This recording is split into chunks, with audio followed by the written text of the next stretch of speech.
In this video, we're going to write a function called countOdd, and what it will do is the below function will return the total number of odd length elements contained in the list. The list is going to be, the parameter is going to be a list which contains strings, and the return is going to return not the sum of all the odd, the total number of odd length elements. That's better.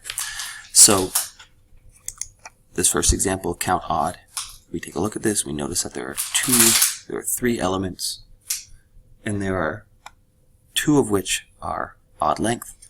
If we take a look at the second example, we have two elements, and none of them are of odd length.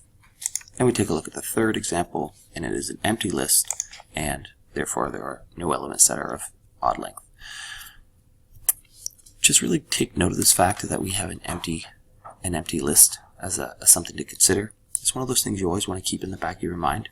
In this case, whether the list is empty or not, the code doesn't change. But sometimes an empty list can have some significant impact on how your code runs. So you might have to consider that as a special case. Just something to keep in mind. So a couple comments about this one. This question is checking to see that you can loop through a list and inspect elements using a conditional statement.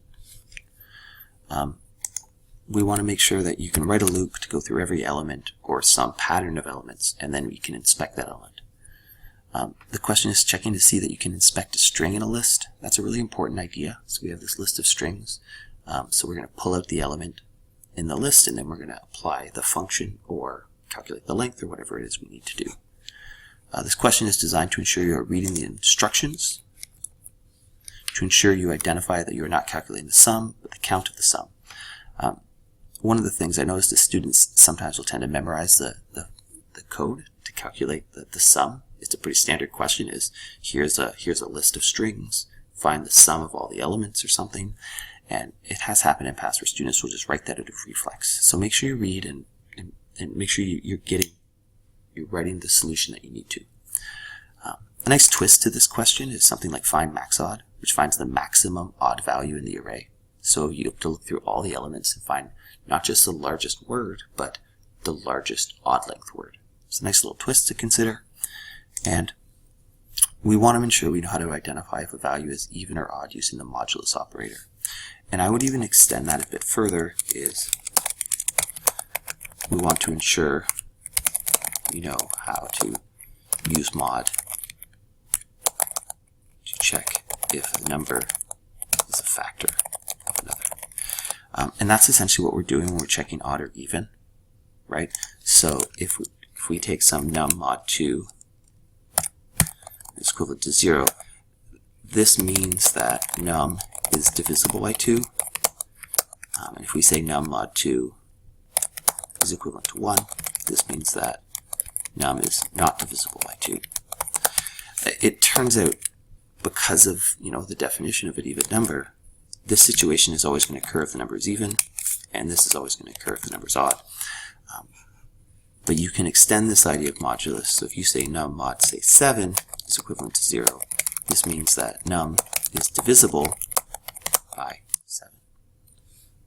So this is one of the skills we looked at earlier this year, and now often at this point it starts to get a little hazy, and we want to make sure we have this at our fingertips to use for these different types of algorithms.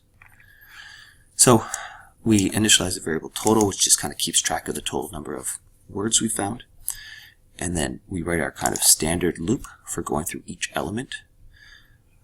And then I've actually calculated the length, and this is where students tend to make a mistake. What students will do here is just, if I can just comment this out for a second, this is a really common mistake, and this is exactly why this question is here. List at I, let's just come down here and bring all these in. If I give this a run right now, here's my error. What's happening is that, remember, list at I contains an actual word. So I don't want to check if the word mod 2 is equivalent to 1. That actually doesn't make sense.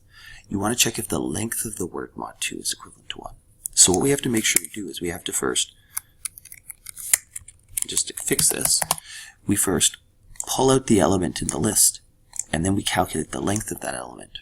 and then we can check if that mod 2 is 1. And then from there we can just, if it is odd, right, because this is checking is the element odd, we simply add 1 to the total, and then when we're done we just return the total. And we give this a whirl. Let's actually come up here for a second, just comment out these other ones to make this a little clearer. Back down, give this a run, and there we go. We see we have 2 words of odd length in this first example, we have no words of odd length in the second example, and we have no words of odd length in this third example. I hope this helped. If you have any questions, please don't hesitate to ask. Have a great day.